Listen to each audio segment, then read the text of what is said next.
Good afternoon, good afternoon, everyone, once again. I think I've met nearly all of you, and you're extremely welcome to the Chamber of the House of Lords, or the Red Benches as they are known. I'm the Lord Speaker, Frances de Sousa, Baroness de Sousa, and I was elected by the House of Lords in 2011, elected by all members of the House of Lords.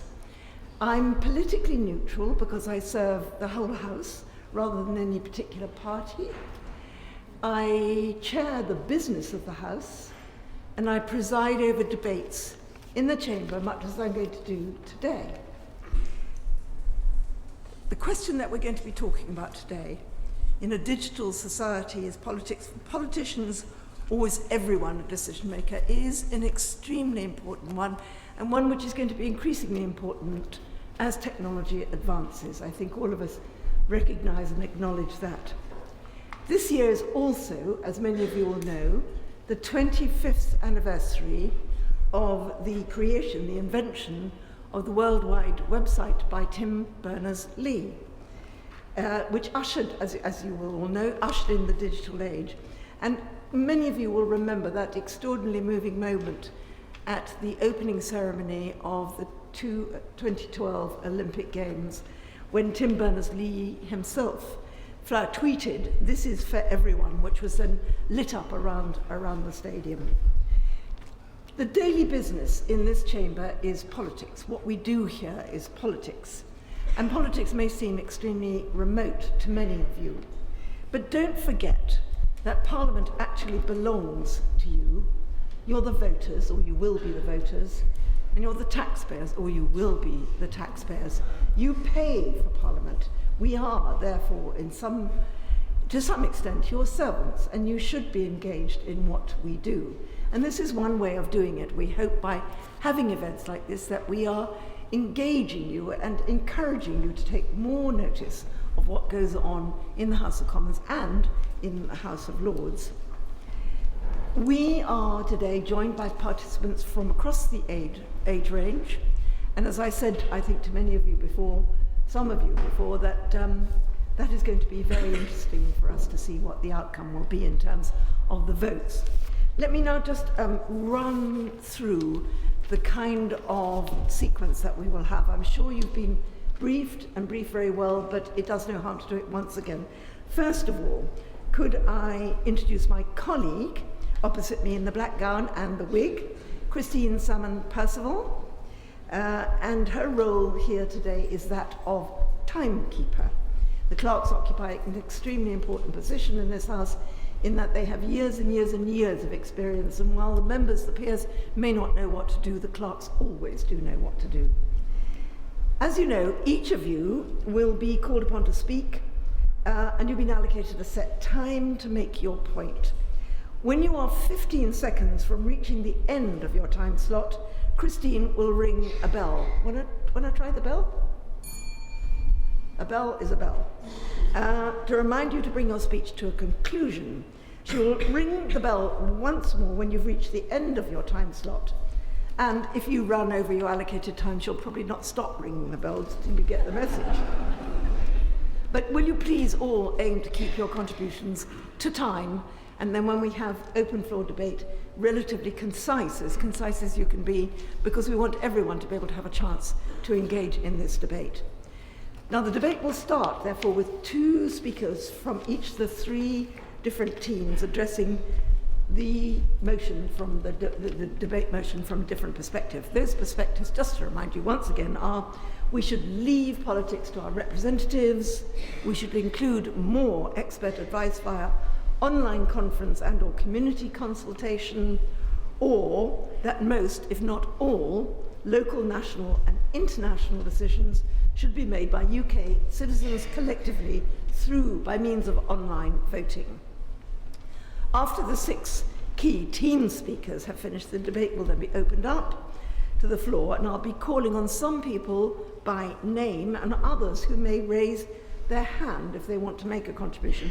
If you wish to speak during the floor debate, could I ask you, and I'll remind you again, just to raise your hand and stand up, and if I do select you, Could you state your name, tell us who you are and where you're from, whether it's a school, a university, or one of the partner organisations, UK Youth, University of the Third Age, or the Tinder Foundation.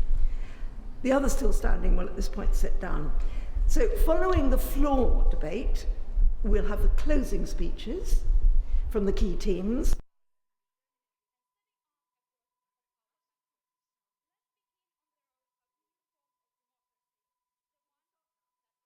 Opening speakers will each be given up to 3 minutes each to make their case. And once I've called on each speaker, I think it's terribly important that you all give them a big hand. So can I now call upon Johnny Gilpin from the Ballyclare High School.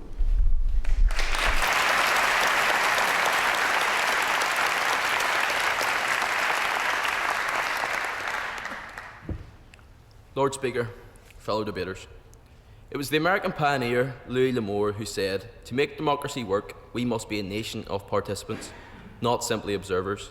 One who does not vote has no right to complain." We live in a society where we as the citizens elect individuals with like-minded views to represent us in the legislature.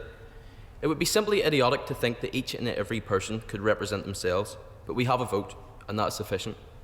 We do not suffer through underrepresentation. I know where I come from, a little town in County Antrim called Ballyclare, with a population of just over 10,000 people. The channel of communication between the politician and the constituents is very strong.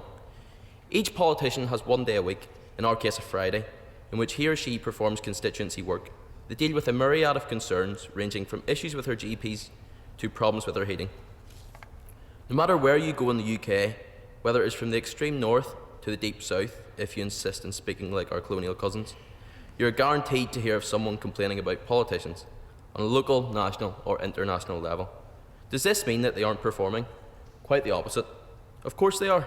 In fact, our questioning of their performance is an essential aspect of the democratic process. It is possible to have confidence in our politicians. We just need the right representatives. In the past, there have been many occasions on which we, as the British people, have been let down through unsatisfactory levels of representation. This is mainly due to the corrupting influence of power on an individual, rather than the failure of the political system. It must be considered as well, the politicians' lives are very publicly transparent, and all their practices are openly examined. Therefore, we as the voters know exactly what is taking place. Let's be honest, we aren't the only ones who find ourselves doubting those in positions of power. But this is why elections every 5 years are carried out. This also makes sure the politicians keep in touch with the people. I put to you members of the Chamber today, the recent Labour insider trading scandal resulted in over £2 billion being returned to the coffers of the Exchequer. Would you know how to distribute it? I'm hazarding a guess at no. This is an essential task that finance ministers and elected members of the Parliament carry out on a regular basis, and they are therefore experienced in. The average Thomasina, Richard or Henry couldn't organise a finance bill, despite what they may lead us to believe after 5 pints in their local. The system is by no means perfect. Of course it can be improved. However, we need to take a step back and assess the situation. There's two ways to look at it. We can use either a conservative or a utopian perspective, but using a conservative one is far more realistic. Representative democracy has worked for thousands of years, and so I leave you with the decision, participative or representative democracy. I know which one I'll be choosing. The moral of my speech is, stand up, be counted, and leave the politics to the people that know what they're doing.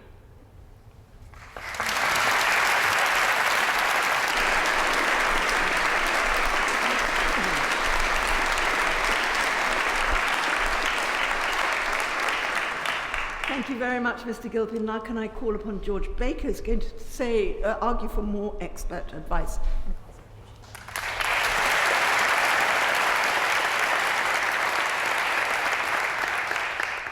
Lord Speaker, fellow debaters, my name is George Baker and I represent UK Youth. I'm here today with my colleagues, Richard and Rees, to advocate that there should be more expert advice via online conferences and community consultations to aid our government representatives in the decisions they make, the decisions which control our lives. We live in a modern era where in 2014, more people have social media accounts than those who voted in the 2010 parliamentary elections. A modern era where people feel there is a disconnect between themselves and their political representatives. and more importantly, a modern era which is constantly evolving and changing the way we communicate and make decisions. Our proposition suggests that change is needed, and the decisions that control our lives shouldn't be left solely to the people who don't fully represent us. Just yesterday, John Curtis, Labour Party Policy Coordinator, said they would have to harness modern technology to bring government closer to the people. However, we understand, while change is needed, it must not be too extreme or happen too quickly, which is why we feel that online voting is not the solution. It is open to hacking, bad publicity, and could deface the political system we already have in place. So what is expert advice and why is it important? We propose that new policies should be discussed with relevant stakeholders and affected communities, using the internet and social media to help facilitate. Parent governors and teachers who are experts in their field should help advise over education policies. Decisions made over topical issues, such as immigration, should be discussed with the wider community. We are not suggesting that the internet is used as another medium for a party's political broadcast, as it is today, but another, much-needed line of communication to share ideas and opinions in an ordered and constructive way, so that all of us can influence decisions that affect us on a national scale. There is a growing disconnect between the people in power and our communities. Today, the perception of political leaders is that they break promises and don't address the issues which are close to people's hearts, as proven by the Scottish referendum, where more people said they were swayed by social media than the one-sided political debate. It is important to remove this disconnect from politics and make sure lines of communications are open between decision-makers and the rest of the country. Our proposal allows politicians to remain informed and would help them to make better decisions. At the moment, lots of young people fear that being interested in politics is a waste of time. They are not listened to, and therefore have no interest in becoming involved. By bringing politics into the technological world, it makes it easier for young people to understand and have a say in the world around them. They would vote because they feel they are part of the process and part of the solution. Politics should be brought to the modern era, where new methods of communication can be explored, more people can become engaged, and our political system, which is already admired around the globe, can be improved. For those who are not computer literate, we are not suggesting that this is the only method. We are suggesting this is an additional channel which should and needs to be explored.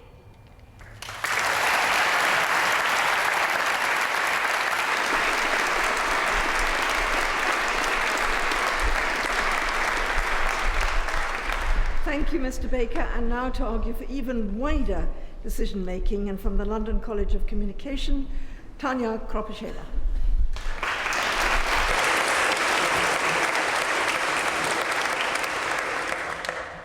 My Lord Speaker, fellow debaters, I'm here today to represent the point of view that most, if not all, local, national and international decisions should be made collectively by UK citizens through online voting. Let me begin to say that we live in modern and progressive age where, thanks to technology and education, we have so many opportunities. You would think that would naturally bring to the point that politics and society negotiate together. Is that true in a real life? No, fewer and fewer people in UK engaging in politics. You would ask why? The answer is simple. People just simply lost trust in politics. They feel disconnected. They think that politics is for the elites, especially young generation. The numbers is shocking. 3.3 million young people will have their first right to vote in 2015. 2 million of them will not. They simply don't believe that politics understand their needs. This is a crisis of trust. But there is a solution. Allow people not only express their opinion once in 5 years, but on day-to-day basis. The technology is already exists. Social media allowed us to express our opinion in real time. We empowered by technology to do so many great things. Why not politics? And furthermore to the point, why politics haven't catch up with such significant changes in societies? So, online voting isn't just a simpler way to express your opinion. It's something that will bring belief to the UK citizen that their voice matters and can make difference. Of course, critics might say, it's not safe online. Well, as a society, we put trust to control nuclear weapon through the internet. Surely, online voting can be trusted. Let me conclude by saying that we should put decision-making in the hands of UK citizens. Let's empower them. Let's put trust to make decisions and guide us in setting up a course of our country. Let's begin on the road of a new form of democracy, the one that's powered by technology. Thank you.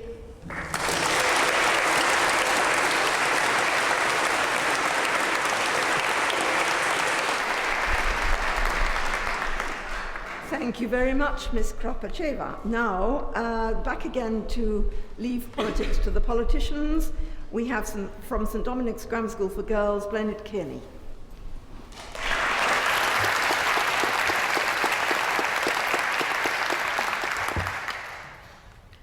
Lord Speaker, fellow debaters, we are a generation of digital natives.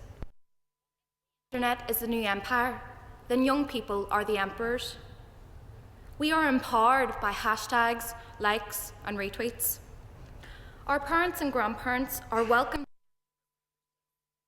but it is undoubtedly something that is associated with our generation, and many older people are more reluctant to use it.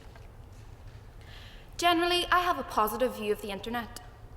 Name any social media site, I have an account with it. But I am not blinded by digital love. I can see the dangers attached with the internet. Ironically, you only have to search on the internet to find some shocking stories about young people who have taken their lives due to cyberbullying. Why has this become so prevalent in today's society? The computer screen barrier has made face-to-face confrontation extinct, and as a result, we now have a culture of keyboard warriors. My fear is that these typing terrorists will not stop at their classmates and work colleagues. My fear is that these people will apply such immaturity to the political world. I grew up in a divided society, surrounded by walls, and I have seen it firsthand, the desire today for people worldwide who want to develop a better understanding with one another, to bring communities closer together. I believe the internet has the power to hinder this greatly. By March 2013, a popular video streaming website reached an astonishing 1 trillion racist comments. Daily, there are people discriminating against race, sexuality, and gender, and they can do so because they have the safety of hiding behind a computer screen. I do not want to see the internet used as a tool for wider political polarisation. It will be argued that the internet could revolutionise democratic politics.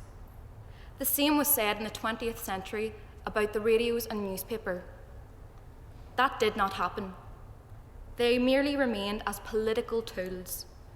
The internet cannot and will not revolutionise politics, and so instead of letting it restrict us, we should let it help us. Politics already uses the internet. Many politicians have social media accounts. But these are merely political tools.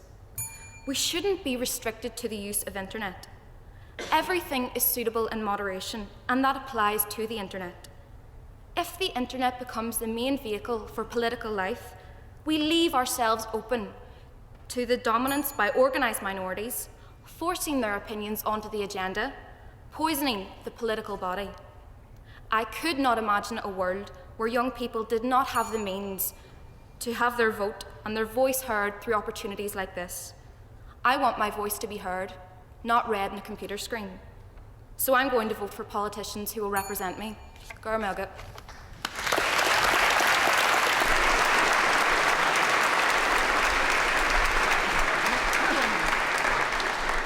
Thank you so much, Ms. Kenny. And now back to expertise and consultation. Rhys Dungy from the UK Youth.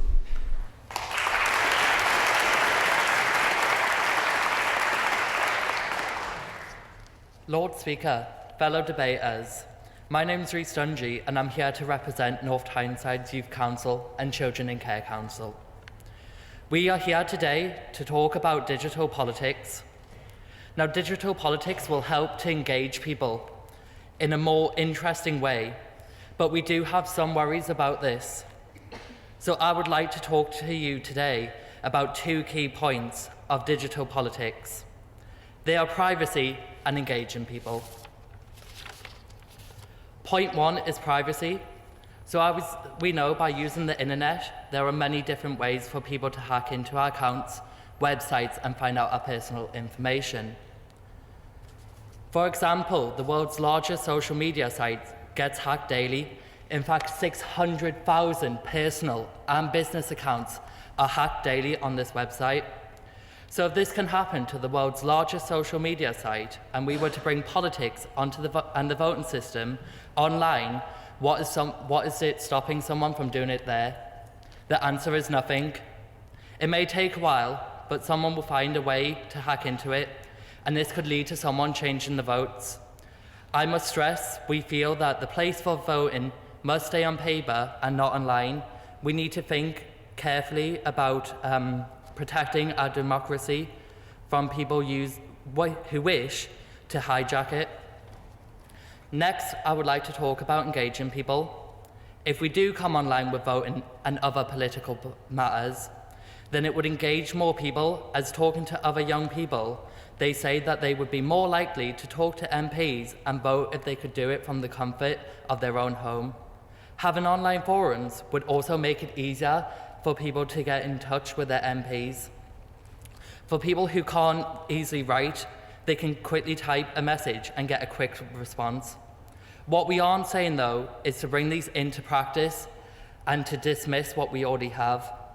I'm purely saying we should add these alongside existing MPs' offices and other practices so that it's an added extra and we get more information, feedback, and can help more people. So in conclusion, if we were to bring politics online, it will engage more groups of people, but at the same time keep those who are already engaged within politics. So we're basically getting a bigger proportion of feedback, comments, and ideas from all generations. Thank you.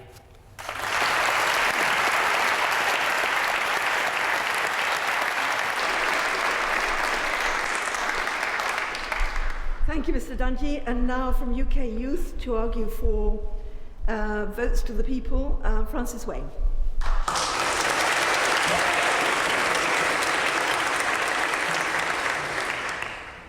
Thank you, Lord Speaker and fellow debaters. We are naturally wary of change, which is fully understandable. After all, it represents a challenge we must learn to adapt to. However, I would remind you that British politics is built on change. The enfranchisement of women, the introduction of the NHS, and the reducing of the voting age to 18 were all changes, but have helped to create the progressive society in which we live today. Today, we have the chance for another change, one that benefits everybody, because for the first time, we can achieve true democracy.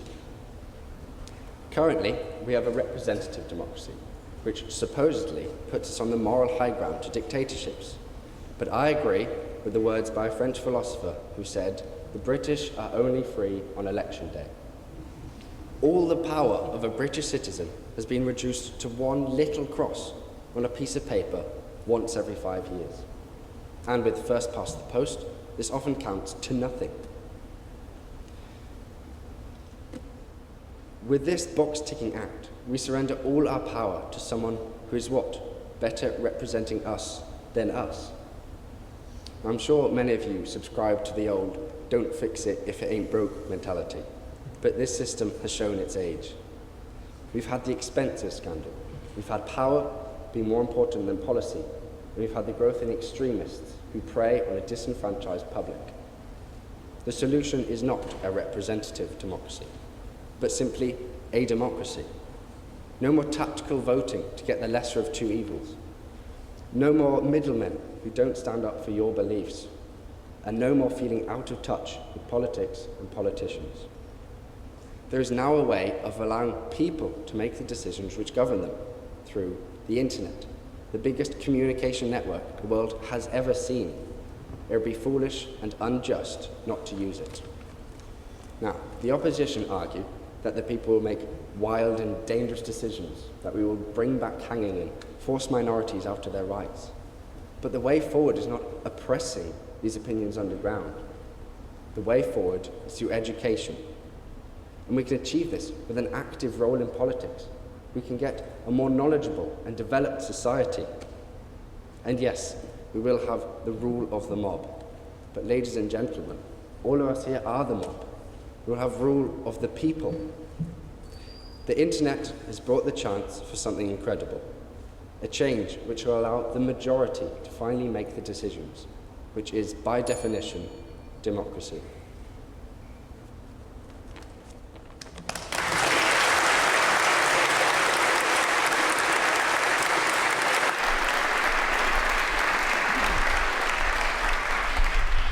Thank you very much indeed, Mr. Wayne. Well, we've come to the end of the first part of our session this afternoon, and I have to say that there is no question that the debates today could teach the members of this House a lesson or two.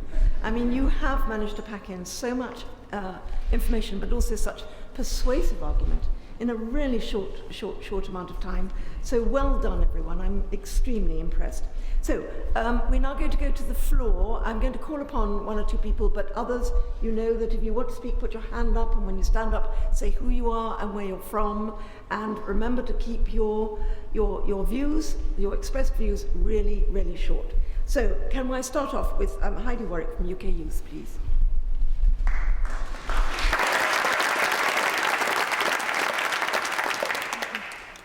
I believe we should leave politics to our representatives because politicians are the best placed to make decisions of government.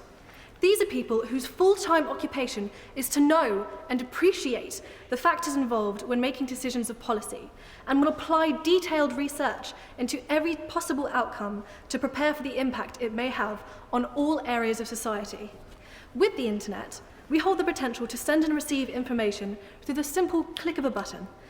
But because it's so easy, we may be in danger of rushing our decisions without allowing ourselves to be fully educated on the consequences. Speaking as a young worker with 2 jobs, I do not have the time to undergo detailed research into every single issue, whether the information was available online or not. Furthermore, it would be impossible for an individual to make important decisions about something that is not within their area of expertise and with no connections to help them. For example, a person who has had no regular interaction with children could not make an informed decision about how an infant school should be run. The system as it stands is not perfect. That's why it's imperative that we secure trust and respect between representative and electorate as we work together to strengthen our nation as one.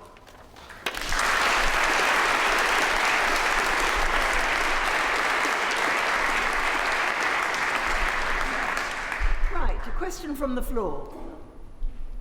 Yes. Yes. Lord Speaker, members of the Chamber. Thomas Collins, University of Exeter. Britain throughout the world is admired as one of the world's leading parliamentary democracies.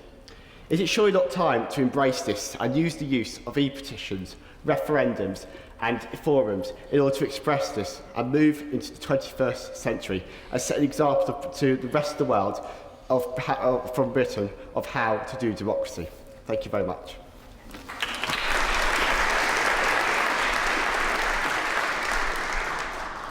Carol Chapman from the University of the Third Age, please.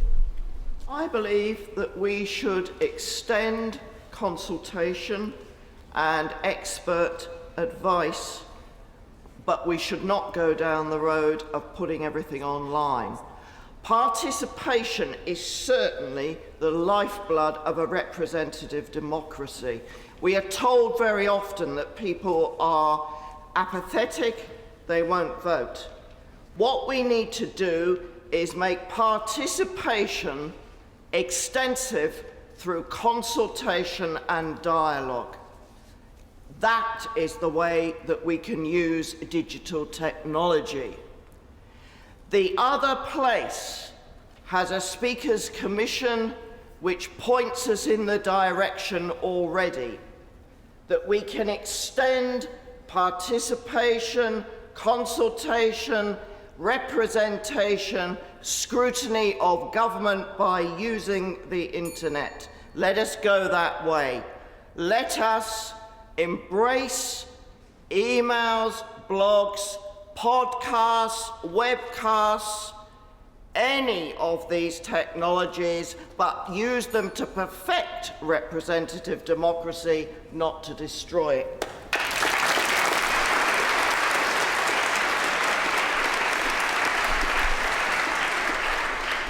Thank you, Lord Speaker, members of the Chamber. I'm Daniel Mackenzie at NYP. I'm here on behalf of the Coventry Youth Council.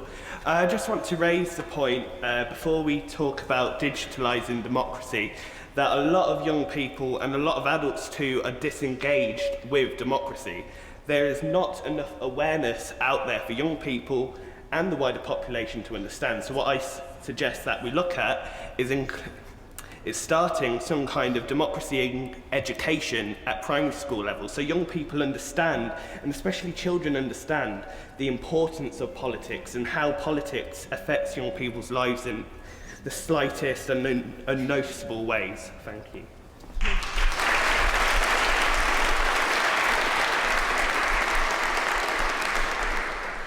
India Barr from Ballyclare High School. I believe that politics is for the people and politics should be of the people. Therefore, it is to be expected that in today's digital society that the internet will and should be used as a tool for democracy. We live in a digital society that uses the internet and social media as a fuse for long-distance engagement every single day, allowing individuals to voice their vital opinions that MPs should essentially crave. Decisions regarding politics should always and can always be made with the good of society as a whole in mind, including all minority groups. Involving the internet and creating online voting systems will surely only enhance the extremely important factor of engaging those who once didn't have an interest or voice in politics. We live in a society where our government is unfortunately an inaccurate representation of society as a whole. By engaging online voting and the influence of the broad opinions online, minority groups are allowed to break through and become part of a democratic government as a whole. Too many decisions are taken from above without the influence of below. By involving online voting, we are allowing political progress and allowing politics that was once for the people to become politics of the people. Thank you.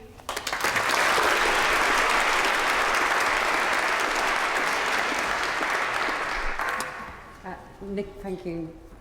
Nicola Wallace-Dean from Starting Point Community Learning Partnership, here on behalf of Tinder Foundation. In a digital society, should world leaders occupy themselves with managing countries rather than their own social media accounts? And if they don't manage their own accounts, should they even have one?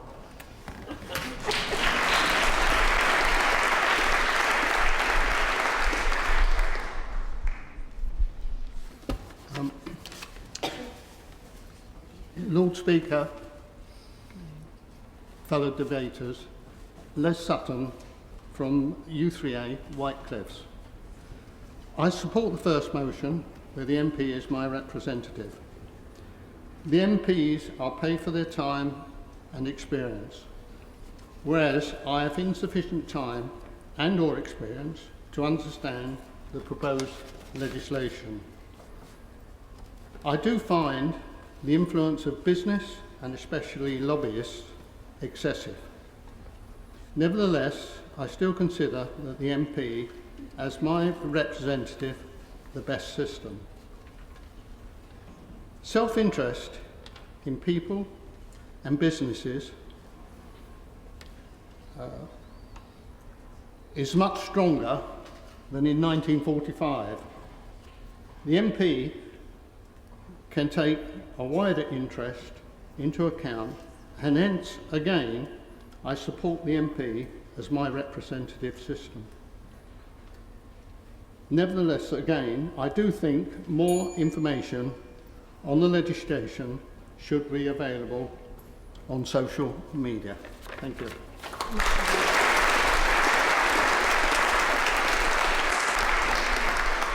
I'll take one more impromptu and then go to a named speaker. Yes. Speaker, my name is Rebecca Conley and I'm from St Dominic's Grammar School. Let me introduce you to two members of the electorate. Sarah is a 28-year-old lawyer and in terms of social media is very well connected. Joy is a 78-year-old pensioner. She's never owned a mobile phone, and to her, Wi-Fi sounds like a deadly bacteria. Will digital democracy give both of these women an equal chance to have their say? The answer is no. What it will do is create further divisions within society and trivialise the democratic process. Digital democracy and e-voting sounds great in theory, but how great will it be when the technically impaired don't get their say and voting for your local MP becomes as trivial as voting via the red button on a Saturday night TV? Democracy is in place to protect the voice of the poorest and most marginalised in society. Digital democracy, however, would only further marginalise these people and let their voices go unheard. It will allow the articulate and literally well-connected to have an even louder and more effective voice. That isn't democracy. That goes against everything democracy stands for. Thank you.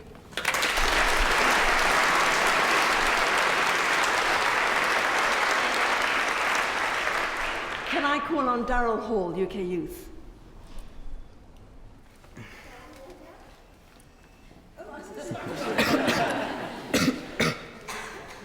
I would like to talk about the trust between us and the politicians. Team 3 would be getting rid of it. When we elect a politician, when we give them our trust for 5 years, that trust comes with the power to affect our lives, this country, and the world we live in. Without this trust that we have in our politicians, there cannot be a successful relationship between us as the people and them as the representatives. It simply would not work. We would never need to meet them, we would never be able to put them on the spot, and we would never see what they are made of. They would be behind a screen, and we could not see them for who they are. If that representative is behind a screen, and we cannot tell what they are like as a person, we would not know if they could stand their ground under pressure. We simply would not have a rapport with them. They would be strangers. So now I ask you this question. Would you trust a stranger with your life? If we move politics into the digital age, it would only remove what rapport we have with our politicians, because there would not be any face-to-face contact, no reading of body language. We would not even need to know the person we were talking to. If you're going to represent a person, a town, a city, a country, then for you to truly have their best interests at heart, you need to know them.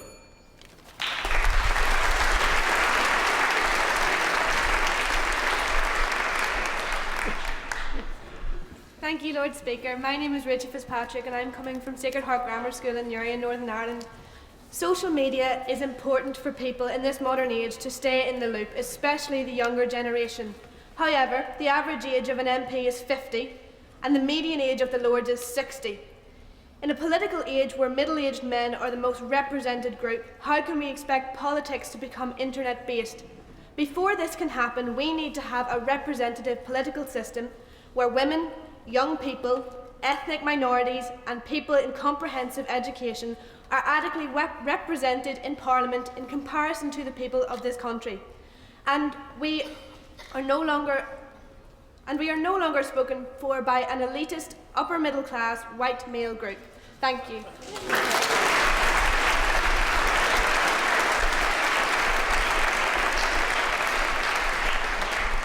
Can I please call on Hayden Scott, London College of Communication?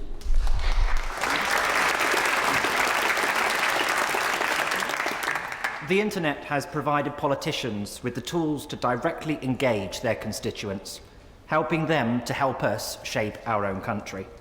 Modern internet technology has the capability of transforming politics from a doorstep affair involving few to an online conference setting involving the many.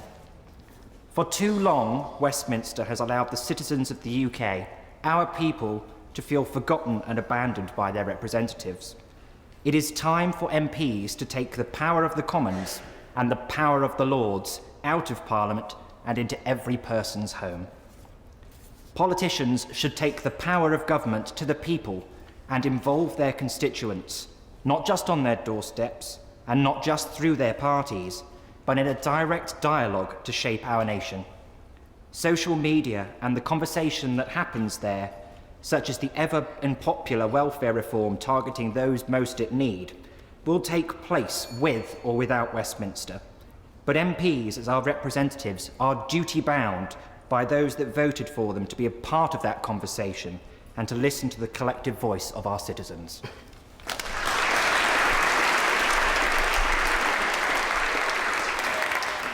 Hello, I'm Benedict Allen, I'm from Hereford Sixth Form. When the newspaper industry realised that the internet was going to be the next big thing, they took newspapers and effectively stuck them online. The problem was nobody read them.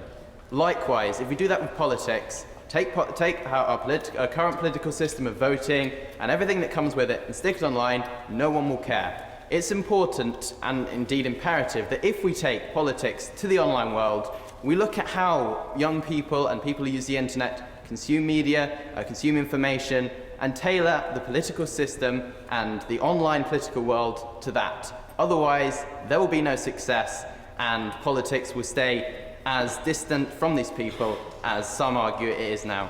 Thank you.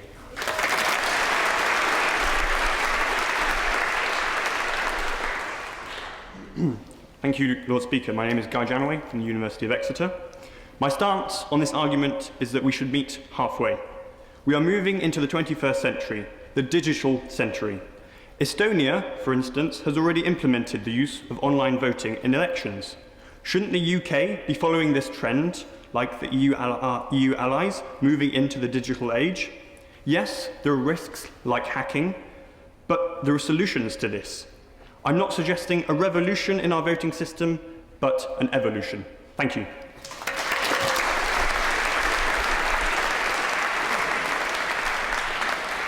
Lots of hands. We've got time. Don't worry, you'll get in. But can I call on John Batt, University of the Third Age, please?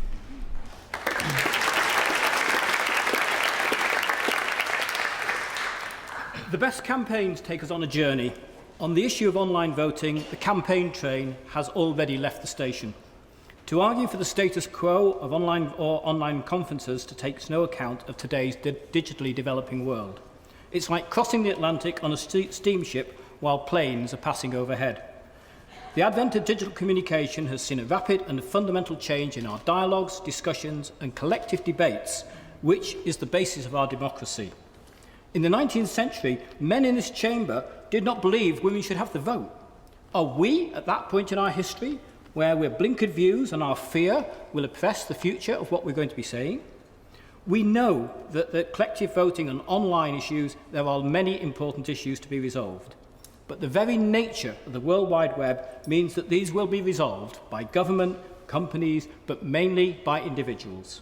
However we look at it, decisions in the future will be made through online engagement. It is becoming inevitable.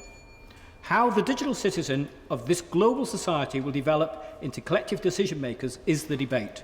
The political methods of the present, like transatlantic sea travel, are fading into history.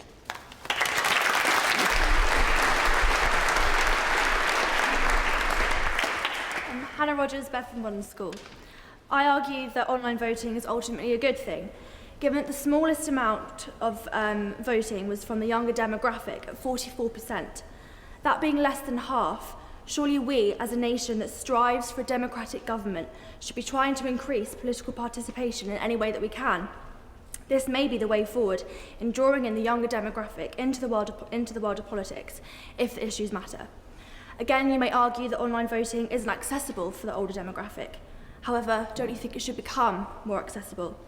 With less stress on conventional forms of media, for example, newspapers. The way in which people are now participating is through this digital age and digital democracy. If we can enlighten those who are less able in the digital age, we can expect more cohesion as citizens of the UK. Thank you.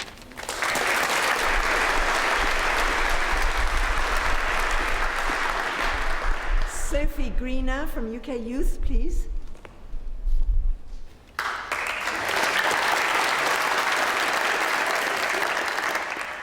It was unquestionable that we would one day be debating where we were going to allow the internet to find a fit within politics. It's vital when doing this that we recognise that the internet is an industry multiplying faster than any of us can control. And so the introduction of online voting is an unjustifiable risk. I am so proud to be British and to be one of many that represent an internationally recognised tradition of voting at polling stations. I don't want to see that destroyed by the trivialisation of the whole process. If voting were to be online, what would be the categorical difference between voting for your next Prime Minister and clicking like on your friend's photo? I absolutely recognise that the internet does play a role in politics, inevitably, so let's make that positive. Let's make a stance for our politicians to get involved in the already active online political movement so that we can come together as a nation. We can reach the public by answering questions, give disabled people more accessibility to have their say, and contact leaders from around the world to include more expertise advice.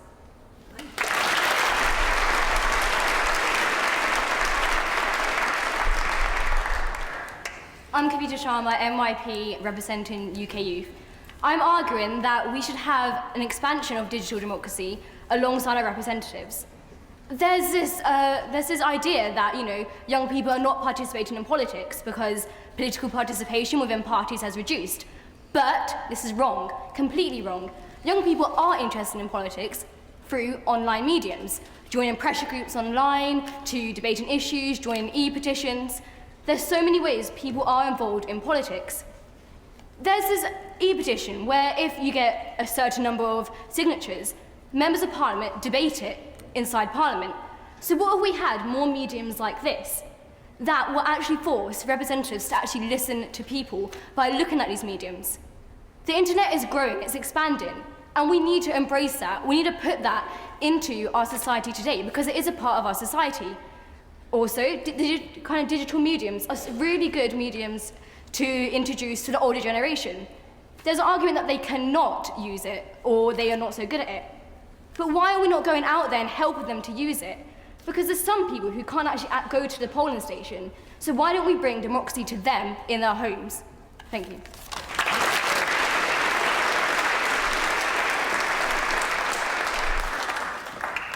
Thank you. Thank you, Lord Speaker. My name is Ron Parker from the University of the Third Age in Castle Bromwich. I'm also a retired IT consultant. On the email I received about this debate, there was a link to the parliamentary website. When I clicked that link, I was confronted with a pop-up window asking me if the site was trustworthy, and if not, cancel. In the same week, I received an email from a trusted and reliable colleague who asked me to mail him for details of the bank account into which I was to deposit £2,500. This was to save the life of his relative in the Ukraine. It was obviously not from my trusted colleague. My Lord Speaker, the reason for mentioning these two genuine events is to highlight that not only is Parliament and the computer industry still wary of counterfeit, but in today's technology-driven world, the opportunity to defraud online is still high, especially by covert sources. Certainly the fraudulent acts will be eventually discovered, but maybe too late, and the harm will have been done, as the perpetrators get their biased and erroneous comments into the system, or skew the online vote count in their preferred direction. For democratic decision-making to remain acceptable, we cannot rely on what is currently insecure technology. Thank you.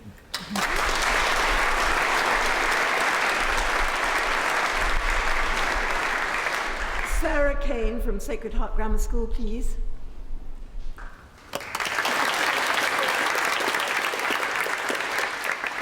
Lord Speaker, fellow debaters, I would like to go to an important point, which is the internet harmful to decision making? At this point, I would like to emphasise that the internet is now one of the most useful tools we have to offer to the people, so why shouldn't we avail of it? In an age where the answer to almost every question is, I don't know, Google it, how can we not give the people the chance to exercise their own views via the internet? The phrase which some people may say when the issue of the voting system is presented is, if it's not broken, don't fix it. However, we know that the current system in place is not working effectively. There are high levels of disengagement. In terms of disengagement, should we not be treating the cause as opposed to the symptoms, such as us using an outdated medium? Without the use of social medias and the internet, many young people would never have any contact with their MPs. Many younger MPs are now expected to tweet and post what they're doing on a daily basis. I feel the internet improves representation by far, as there are often online petitions to present to your MPs. As well as this, it keeps us more informed as to what MPs are doing and puts more of a pressure upon MPs to show us how they are representing us. We can't live in the past. Whatever we do, we have to keep moving forward. Thank you.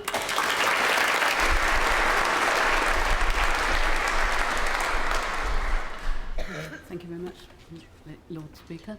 I'm Jackie Taylor from University of the Third Age, Cheltenham branch. And it seems to me that I'd like to pick up a theme that was mentioned across the way here. There are two ways of using technology which are relevant to this debate. One is about the participation, the engagement, the debating. The other is about the decision-making.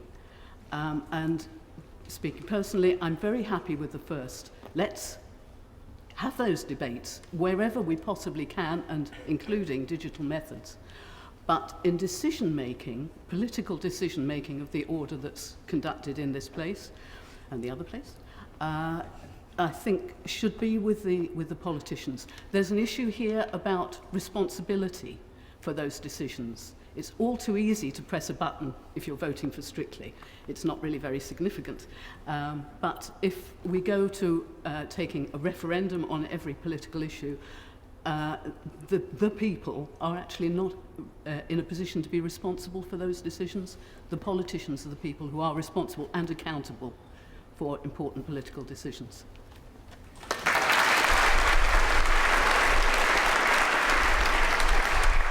Thank you, Lord Speaker. Mark Strashline from North Tyneside Youth Council.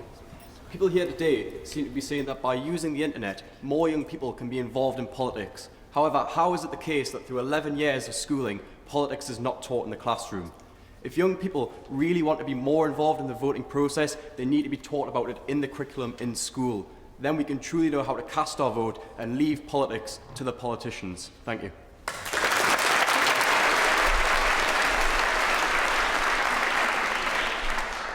Georgia Drinkwater, University of Exeter.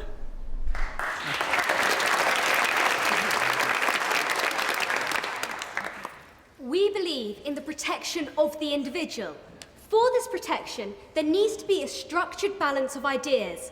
For this balance of ideas, we need a representative democracy. Our society is very diverse, full of many different opinions. This is something which should be embraced and celebrated. And without a representative democracy, we risk losing this. We risk creating a system where the majority rules and the voice of the minority is lost. If the majority's wishes oppress the minority, our system would have failed the individual. To protect the individual, there needs to be the structured mediation between opposing ideas.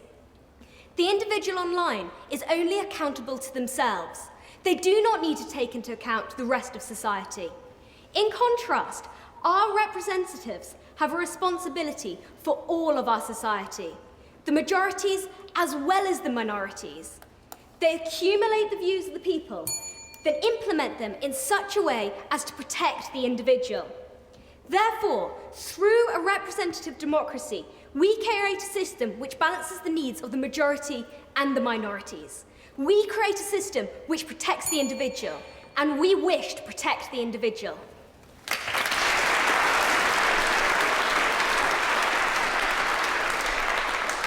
Thank you. Louise McLarnon, St Dominic's Grammar School in Belfast. One of the main reasons that we are here today is that there is a genuine concern about Parliament being cut off from the ordinary people, you and me, that it is the preserve of a remote political elite. Let's not delude ourselves by saying that this can be solved by shifting the balance of power in favour of the new digital elite. Such a move would exclude vulnerable people such as the poor and the elderly. It is indeed welcome that there are silver surfers who feel comfortable using today's technology. I'm sure there are a few here today. But a majority of our pensioners feel uncomfortable using the internet. Let's not create a two-tier system as a result of our enthusiasm to embrace new technology. Thank you.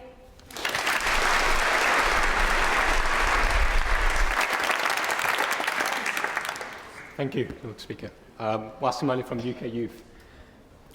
The only age range of young people that enjoy polling day are young people from primary school and secondary schools.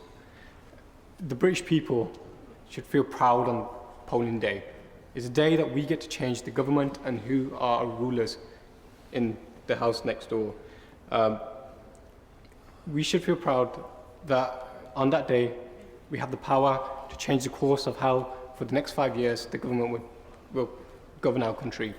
This is why I believe that we should not replace the ballot box, but introduce the online voting to open the borders to as many people as possible.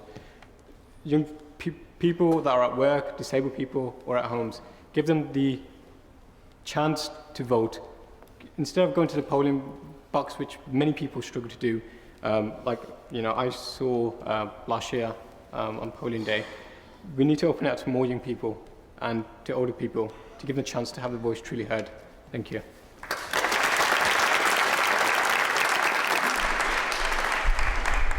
Ella Robson, UK Youth.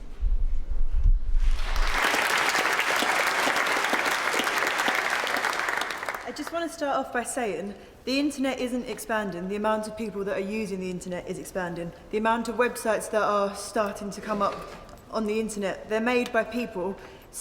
Many of our favourite websites, such as social media sites, they're made by people, and if they had faith in them, they wouldn't exist.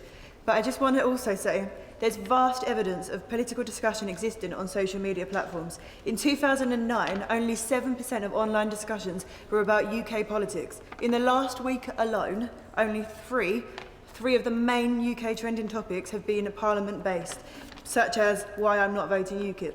So there's evidence that discussions are happening. These online discussions aren't going to stop if we choose to ignore them and not let people use internet for decision making. But I'm going to suggest that instead of viewing it as online voting or online decision making in our own home, why can't we facilitate as a government places such as universities where there's rooms that we can go in, use a computer, digital tools, not just doing it at home.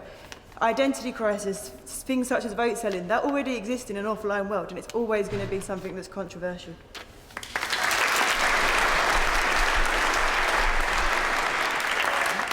Lord Speaker, ladies and gentlemen, my name is Esther Jones and I'm from Ysgol Dyffryn Aman.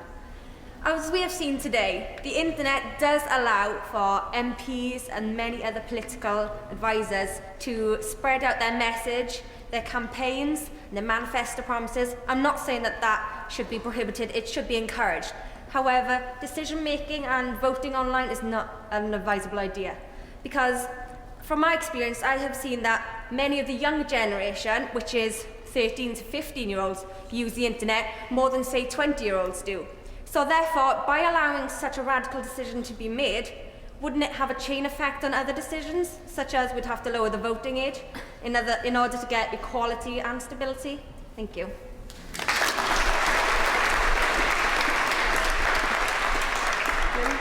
Lady. Thank you.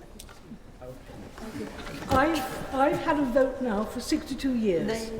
I'm sorry, Madam Lord Speaker and members. I'm Maggie Smith and I'm from U3A in Dulwich in South London. I've had a vote now for 62 years. I've never failed to use it. I've used it every time in public, in national and local elections, and I really enjoy going to vote. I also use the internet. On Facebook, I have politicians, local and national, and I follow them. I belong to 38 Degrees and have been influential in petitions. I would still like to do my voting publicly, and I would also like to challenge the view that most pensioners are afraid of the internet. In 10 years, in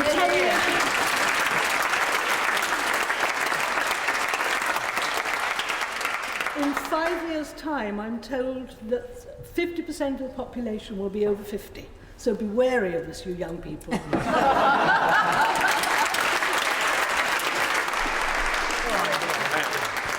Thank you, Lord Speaker, for that. My name is Councillor Jay Porter, and I'm Ward Councillor for Endon and Stanleys. So I'm Stafford's youngest parish councillor. I'm a student at Keele University. I believe that online voting will be the wrong approach. I'll tell you why. Because the current system we have of representative democracy, it does work, as the Scottish referendum has demonstrated, where it got over 80%.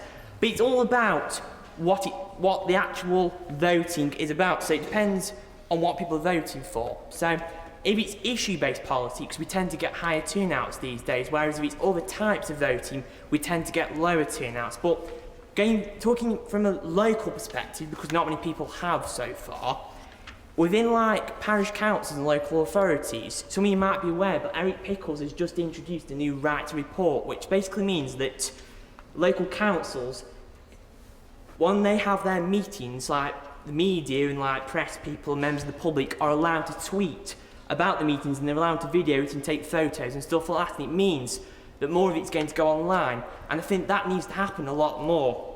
Particularly in this modern age where we're moving towards a more digital age. Yeah, I'll leave it at that, thank you.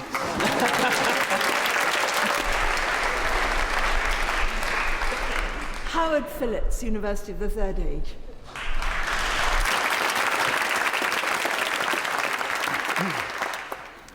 Our political representatives research issues mainly in face-to-face meetings with us, their constituents, and in committees. Then they debate and make the decisions that lead to new law, national services, international alliances, and even warfare. They balance the concerns of individuals with the single issues of lobbyists.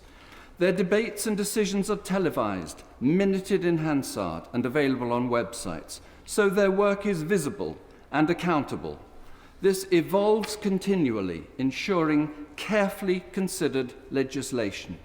Now, if we were to allow inclusion of online communities and votes in the decision-making process, that would bypass our elected representatives, undermine our universal suffrage, and allow bad laws to be dictated by volatile public opinion influenced by events and opportunistic opinion mongers.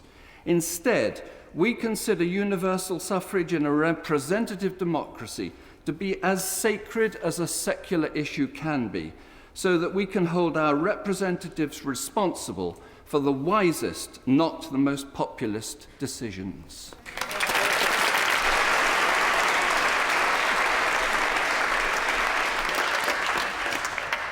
Ella Marks, Ealing U3A. Amongst other things, I have problems with universal decision-making through the internet, is something that hasn't been mentioned so far, the secrecy of the ballot that we have at the moment. There would be no guarantees that I can see that digital voting for Parliament or any laws could ensure that the secrecy of a personal ballot is ensured. We have no guarantee that somebody in their own home is in fact the person registering their vote. And this I would feel is a fundamental problem with having total digital representation. Thank you.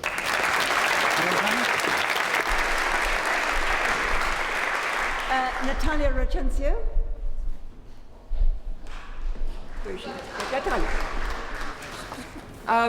Good afternoon, Lord Speaker and fellow debaters. In 1856, the first original Great Bell was pulled across London Bridge by 16 white horses.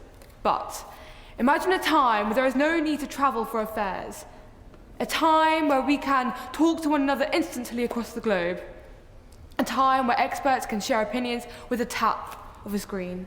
This time is now. It's here, and it's not going anywhere. Why would we not use technology to our advantage? Why would we not ease the lives of politicians, experts, and everyone else? Why would we not?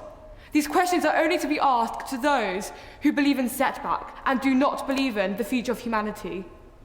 I believe that we should increase and allow expert opinions and advice via online conferences and community consultations, because I know that none of us here believe in setback, but do believe in the future of humanity.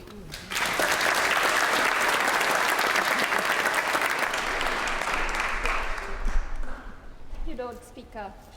Amba Maharaj, University of Exeter. In an increasingly globalized and digital society, it is perhaps inevitable that politics should keep up with technological advancements. However, fully participatory democracy cannot adequately address this country's interests. Can we really expect foreign aid or foreign policy to be determined by populists online or on social media sites? Representative democracy should be improved, not replaced. Thank you.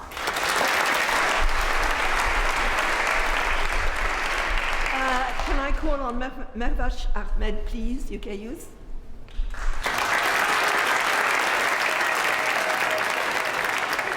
A good political system should represent everyone in the country, but our government doesn't.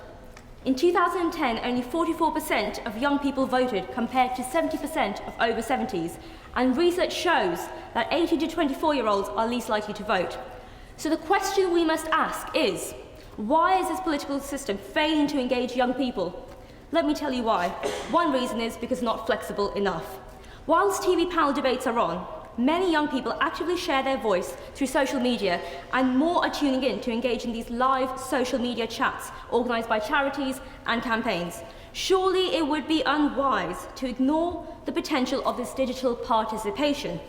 I believe that online voting will open the platform for young people to directly have a say at their convenience, thereby demonstrating that politics is evolving and trying to reach an age group that are currently unheard and underrepresented.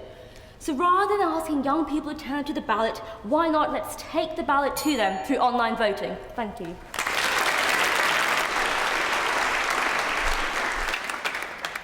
Thank you very much, Madam Speaker. Michael Jardine, representing the University of Ulster. My fellow debaters, I ask you this question. What do we want from our democracy? Do we want members who are elected by relatively small majorities to carry out decisions that are usually in the favour of big business and not in the favour of their constituents? I want the Houses of Parliament and I want our democracy to be a bastion, to be an example of how democracy should be carried out. I want avenues extended into democracy and into politics. I want the ability for everyone to have their say and for their word to be heard. Why must we sit here and debate when the answer is obvious? We should always implement new technologies and allow our uncodified system to evolve and reflect society. Thank you. Thank you very much, Lord Speaker, and I'm Jack Welch representing UK Youth today. I'd like to start off with a short analogy. In the very precarious vocation of politics, those politicians or representatives who are elected have a very unpredictable shelf life. And as one great saying, and I may be paraphrasing here, that all careers in politics end in failure, and ultimately those politicians become unremembered or that they are forgotten by society. But on the other hand, it is those ordinary people who create online petitions, or even those honourable members who have done their duty and have battled those injustices within our society, that sit within this chamber, that make the real difference and are remembered for many years and generations to come. But the great disconnect within that fact is that those people who believe in challenging those issues and want to stand up for politics are not engaged at all to vote.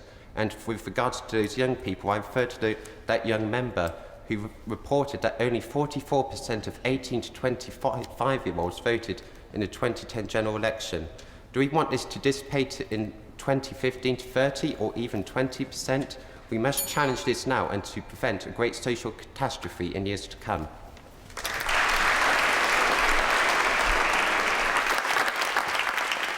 Ire Ifela Abi, representing London College of Communication.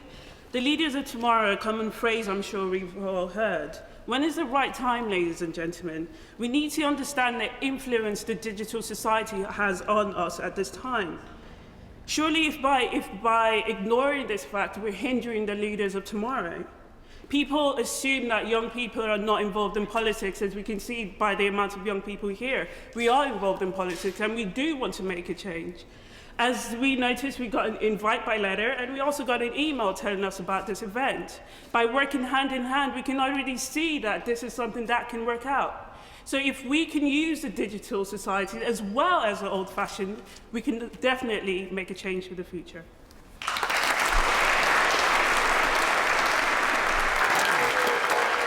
Thank you, Madam Speaker. Josh Thompson, Campbell College, Belfast. I believe that politics is based around the people, so I think that we are overlooking the main issue. The main problem is not how we vote, but the people that we vote for, the people that are voting in the first place. It is not true to say that young people will not go out to vote next year unless it's online. I am more than happy when I am 18 next May to go down in the local polling station and put down a cross for my favourite candidate.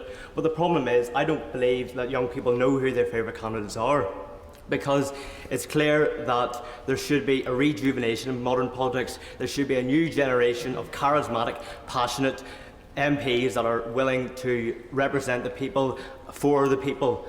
And I believe that because the UK has such a high incumbency rate, especially in Northern Ireland, which is obviously a politically sensitive environment, why should we go out and vote when we know that the same MPs are going to maintain their seat and return as an incumbent? We want a more plural system where there's a greater range of charismatic candidates with a bigger chance to penetrate this lukewarm two-party system. Thank you very much.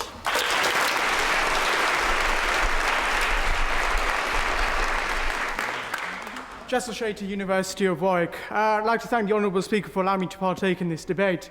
I've had a lot to hear from the fellow debaters here, and I think I would want to point out two things. First is quality. If we turn to online voting, the vote loses its quality. We're all British, and we've all learned our British history.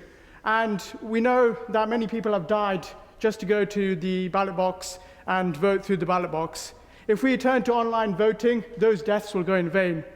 There are many women here, and many women have died for the vote. And I'm surprised that women are standing up here saying that they want online voting, because there was the women that died for the vote in the early 1900s.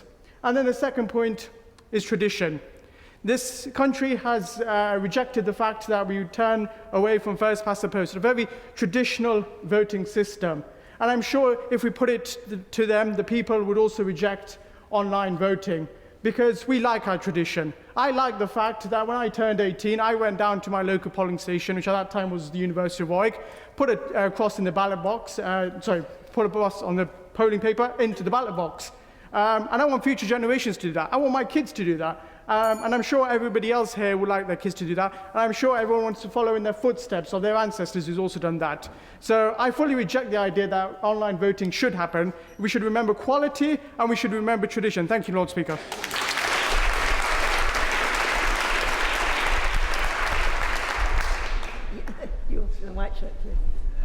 To counter-argue, Daniel Mackenzie, MYP, Coventry Youth Council. I just want to go and counter-argue what the member over there said. I don't believe, that we should be stuck in the past and follow our traditions when we should be seen as forward-thinking and be leading in the way of technology and setting the example and showing other areas, that we are the future and we're engaging as much as we can. Thank you, Madam Speaker.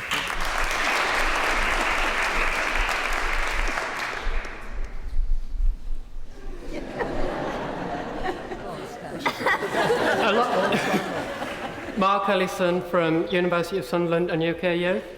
A lot of people have mentioned tradition, and I think tradition is important in British history. However, there has to be a time for change at some point. Such as, this building's old, the wigs what we wear is traditional and old, the way we vote is getting old, and there has to be a point where it becomes new and the system is made new. Thank you.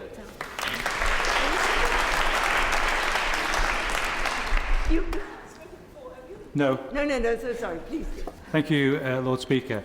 Ian McKenna, University of Third Age. I think there are two misconceptions coming through this debate. The first one is that the digital age seems to have bypassed Parliament, but we've heard from one of my colleagues, Maggie down here, that it hasn't bypassed Parliament. We're on Facebook, I think, today.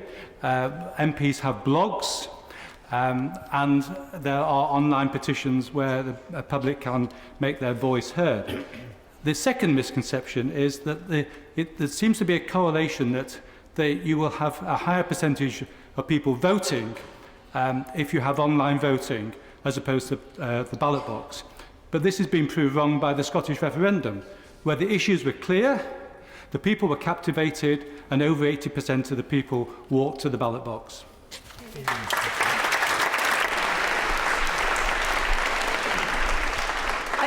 I think you've already spoken, haven't you? No? Okay. Well, then. John Lloyd, Wearside University of the Third Age. I think I am able to stand here and be a Luddite. I'm old enough. But I think this gathering of debaters can be praised, that the young people are speaking well, as you yourself said. But I think that we've got to consider that things have changed. 20 years ago, no television cameras, no blogs from MPs. It has all changed, but just think of what's happened with the internet being involved in the Arab Spring. Is that going to give us progress here? I doubt it.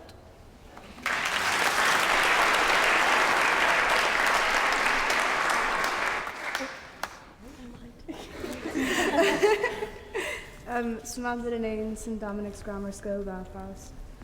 Statistically, 21 million households in Britain, approximately 83%, have access to the internet. I would like to speak up for the other 17%, the 4.3 million households that do not have internet access. Or perhaps I could speak for the 47% of adults that don't have internet access via mobile phone. It is a basic right within a democracy that all citizens should have equal access to every aspect of that democracy. Unless and until we can ensure internet access for every voter, then using the internet as the primary medium for communication between our representatives and the public will result in the exclusion of a large number of our citizens. Thank you.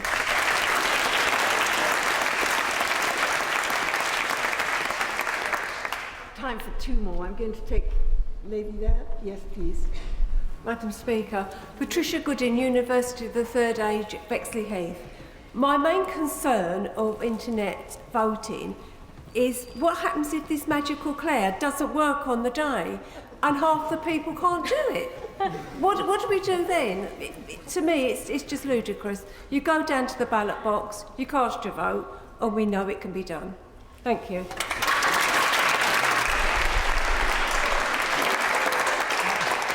Thank you, Lord Speaker. My name is Julius Nojunas. I'm from University of Exeter. Firstly, I want to point out that I'm not against the decision-making in the digital areas. The societies are developing, and that's going to be completely the future of this decision-making in Britain and all other democracies. But until we discover the right ways to prevent the frauds or any other inconsistencies with the voting, we will not be able to implement such a decision-making in any democratic society, no matter how democratic we would consider it to be. The most important thing we should consider at this point of time is how to engage with the public, how to make them want to know more about the politics. Because the lower turnouts in the ordinary elections that are not in digital media is because the people don't care, they're not interested, they cannot tell the difference between Conservatives and the Labour. That's what we need to do at this point of time. We need to find the answers, how to make people interested and make them want to be engaged in the politics.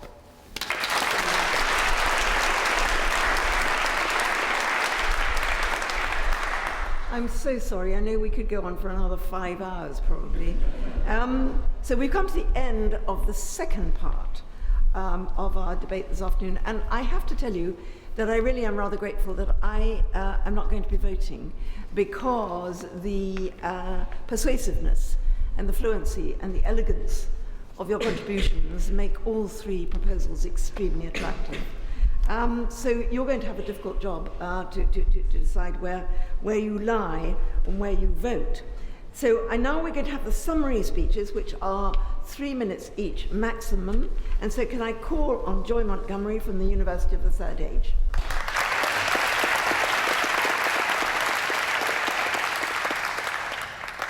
Lord Speaker, fellow debaters, my name is Joy Montgomery. I'm from Hollywood District U3A, and in case anybody hasn't guessed, I'm from Northern Ireland. Could I start by saying what an amazing standard of debate we've had in the chamber today. The young people from all three sides have spoken with both confidence and knowledge. You are a real credit to your families, schools and colleges. I am sure everyone in this room owns a touchscreen telephone or a tablet, and some may own both. It may surprise you to learn that some of my friends own neither and are quite content with their old-fashioned push-button phones and plug-in TVs. I consider myself quite computer literate. I didn't have IT lessons at school, but for my job I had to learn basic computer skills. Over breakfast, I watch my favourite quiz show online. I email my friends, and I even searched what's on in London before my visit today. But I don't do internet banking. I don't do video calls, and I certainly don't tweet. Do I look like a bird? I don't trust computers, or maybe I don't trust myself on computers. Imagine what it must be like for people who have not grown up with computers, people who've not had the opportunity of lessons and feel they are much too old to learn. In Northern Ireland, we have a saying, vote early and vote often. Our problem is not ensuring everyone has a vote, but stopping some people having 6. Now, photographic ID must be produced before entering the polling booth to ensure a fair and honest system. Every day when I open my newspaper, I read stories about computer frauds. How could I be sure that some hacker wouldn't steal my vote? Johnny spoke eloquently about how good MPs are at keeping in touch with their constituents. He spoke about our lack of knowledge when it came to difficult questions. Blanard spoke about the problems we face when people do not respect each other's views, how difficult it is to take back something you regret when you have pressed the send button. Are you going to tell your grandpa, who has worked all his life in a factory at some mind-numbing job, that he is no longer educated enough to vote? No, he is perfectly capable of casting a well-informed vote, but he doesn't need the internet to do it. Vote the right way. Vote for the number one option. Vote to leave politics to our politicians.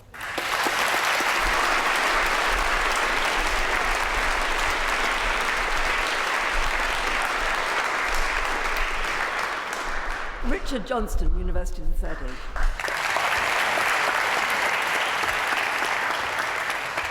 Lord Speaker, fellow debaters, Richard Johnston representing the University of the Third Age and summarising for Perspective 2. We should include more expert advice via online conferences and community consultation. Our parliamentary system has its origins in the 8th century. The modern British Parliament is one of the oldest representative assemblies in the world and envied by many. But things have changed. Demands and expectations have changed. My colleagues have highlighted the key issues for our proposal. The feeling of a disconnect is real. The disconnect has encouraged the search for radical alternatives. The lack of ability to influence, the lack of ability to change our circumstances, these frustrations are real and apparent. We have detailed clearly the reasons for more consultation and opinion seeking by use of the internet. Our proposal identifies the frustrations and provides the route to wider engagement and opinion gathering. Our proposal provides opportunities to ensure people are heard and are reconnected. Our proposal recognises concerns for privacy. The internet is a powerful resource for providing masses of data. It has expanded capacity to communicate. The Hansard report, the internet in the 2010 election, described the internet variously as a non-event, the dog that didn't bark, and a flop. We've moved on since then. The world certainly has. Look at the stats. In 2014, 38 million adults accessed the internet every day, 21 million more than in 2006. We send 160 billion emails every day. How do we find the time? Little evidence has been submitted here today to suggest that we are currently equipped with the necessary abilities, knowledge and attitudes for every decision to be left to the voting button on our television remotes. Life is too complicated for that. We all know how unrepresentative audience participation can be. This cannot be left to those who shout the loudest. We must not go too far. It also cannot be left to the status quo. The leave things as they are, they know what they're doing groups. This approach, by our lack of action, encourages the disconnect that we feel today. We have identified flaws and problems with social media. Recognising these, we are forewarned and forearmed. We need to provide the community forums and online conferences and make them connectable to our politicians in an organised and meaningful way. This must improve representative decision-making. A well-known guru said, as we look ahead into the next decades, great leaders will be those who empower others. Thank you.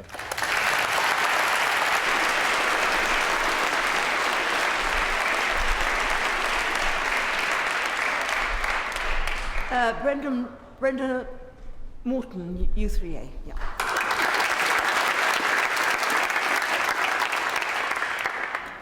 I am truly honoured to be here today and to have had the opportunity to work with students again. I'm here to summarise the arguments that most, if not all, local, national and international decisions should be made by UK citizens collectively through online voting. Let me begin with a question. Are we living in the 21st century, the age of instant information, when 76% of the UK population of all ages access the internet every day for everything from shopping to academic research? Why then do we continue to use old technologies in our political decision making? Here we are in the 21st century with at most 60% of registered voters voting in elections. A government is therefore elected by 30% of the electorate. No wonder so many electors feel disconnected from politics. Before I go further, I'd like to thank people on the opposing sides for actually making quite a lot of our case for us. I can't think why online voting should ruin the quality of elections. I believe it's something that was said when they stopped using the hustings and went over to the ballot box. We don't plan to ruin trust between MPs and their constituents, just to enable it. Other speakers have also supported our case by refusing to say that, no, sorry, that's wrong, by saying that the internet will engage people. But also they've made lots of sweeping generalisations, which I don't really think we ought to consider. For example, fear of populism. These are our fellow citizens. They're not Hogarth's mob. As Francis said earlier, education is the answer here. What about fear of bad decisions? Well, Haven't some bad decisions been made under the present system? Dare I quote Iraq and Afghanistan? Then there's the fear of exclusion. Yes, there are some older people who don't use the internet, but lots of us do. Fear of security. Well, Estonia, the only country in Europe which has online voting, is in control of NATO's security. Now, these are not problems, ladies and gentlemen, they're opportunities. So, let's give UK citizens the opportunity, no, not just the opportunity, the responsibility, the duty even, of making decisions collectively for the future of our country.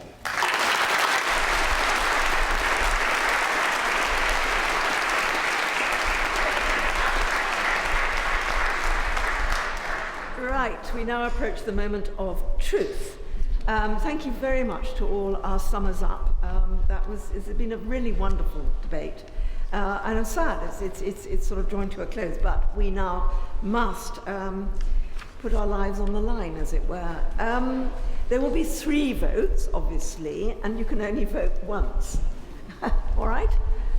You're on your honour to vote only once. And what you need to do is to raise your hand very, very clearly to do so that the doorkeepers can actually count your vote. So let's start off. Now, raise your hands if you believe that we should leave politics to our representatives.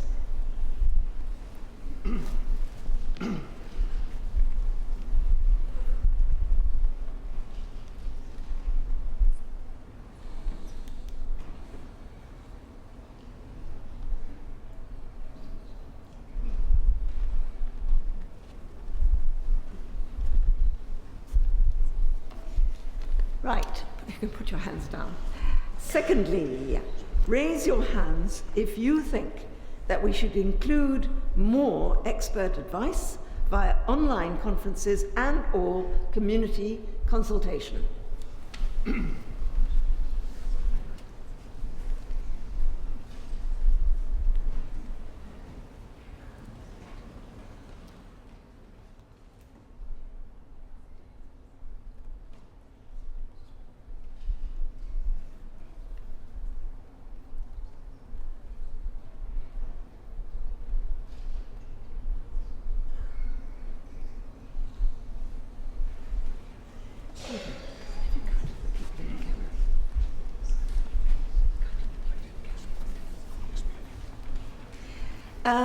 Right, third, put up your hands high and clear if you think that we should include more expert advice, more if not most, sorry, let me start again.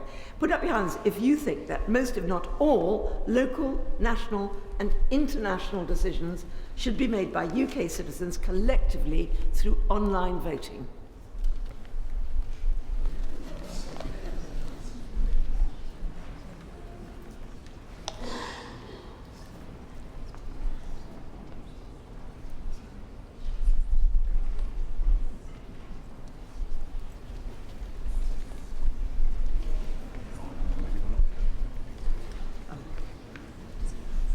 All right, well, we're going to sit with bated breath until the results come through.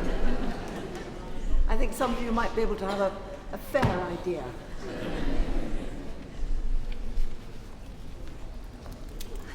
We're in reverse order, my lady. Reverse order. Okay. Okay, the last vote, vote number 3, those who are content, number 23.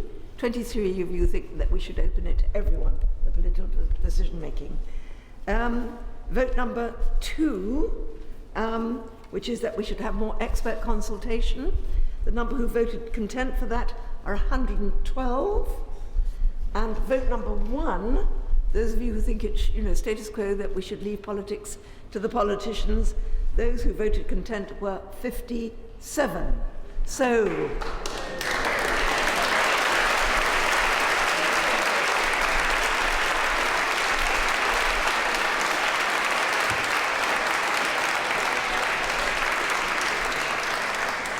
So it's a really decisive majority for the view that we should include more expert advice via online conferencing and or community consultation. In a way, what you've chosen is the middle way, you know, which is always sensible, I think, that we haven't got extremist yet. So look, let me once again thank you very warmly for all your contributions, which I say, as I've said repeatedly, were wonderful and extremely persuasive. What I want to do now is to sort of give a few thanks to people who have sponsored this wonderful event. I hope that you all feel very proud of yourselves. You've done an amazing job. As I think you also know that there will be a 10-minute of the highlights of this debate on Facebook, on YouTube, on Facebook, on both possibly. That this has been broadcast by BBC Parliament live, so all the proceedings will be available. And I think there's been a Twitter feed outside Parliament from the English-speaking Union. So we've got many organisations here, apart from you all, who I again thank. We thank the English-speaking Union for having provided the model and indeed nurtured some of you through this. We thank all those universities and organisations which have provided facilities for you to practice your debating skills, and obviously they've done a good job too. We thank the Tinder Foundation and we thank the University of the Third Age and the UK Youth as well. Thank you all very much for allowing this to happen, and I'm really looking forward to seeing you again next year. Probably not the same people, but I think this idea of bringing the generations together is hugely important. Let me just sort of try and enumerate, if I may, for my own satisfaction, some of the things which I think came up other than the main propositions. First and foremost, I think, you know, silver surfers are fine and well and thriving, okay? So none of us think that they're not. I think another theme that came up in many different contributions was that we need more education about politics and about democracy. And indeed, some of you said, well, at primary school, and it seems extraordinary that we don't teach it as a subject in schools, is, you know, to engage people in the democratic process from day one, as it were. So that's something loud and clear that came up as well. I think another point that was made is that there's no question that young people are interested in politics. Of course they're interested in politics. It's really a question of knowing how and when to engage and how to be effective in their engagement. And that necessarily means that one must try and deal with the disconnect that many of you feel and many of you have expressed between politicians and the people that they actually serve. And I think that the results of the vote would suggest very strongly that we should use technology much more in order to try to break down that disconnect. I'm sure there are many, many other aspects of the debate which ought to come up. Let me just check. Yes, I think that's probably it. You know, I spend an awful lot of time going around talking to schools and to universities and to civil society organisations in this country particularly, but also abroad. And the purpose is to try to explain to people the role that, say, the House of Lords particularly plays in the legislative process, because there are so many people who are really unaware of what the House of Lords does. They have a very stereotyped view of the House of Lords, and actually it is quite a hard-working house which revises and scrutinises legislation which comes up in great sort of wheelbarrows almost from the House of Commons. Much of it has not been looked at in detail because there's simply been no time. But what we do here is go through that legislation bit by bit, and the way in which we are able to do that, apart from being serviced by a wonderful administration, we do that because we are, many of us, in touch with civil society organisations which reflect our particular interests, whether that be medicine or law or engineering or social work or education, whatever it might be. And in that way we receive information from people who are working at the cutting edge, and they feed us with information, and indeed it is entirely possible for your views translated via a member of this House to be incorporated in some of the legislation that we revise. So that's always worth remembering. And some people would say, and I'm being very careful here because I'm not necessarily sure I would say it, but some people say that it is easier to modify or to change legislation using the Lords than it is the House of Commons, because in the Lords we are less party politically dominated and much more interested and driven by the issues rather than party politics. Of course, party politics does play a role.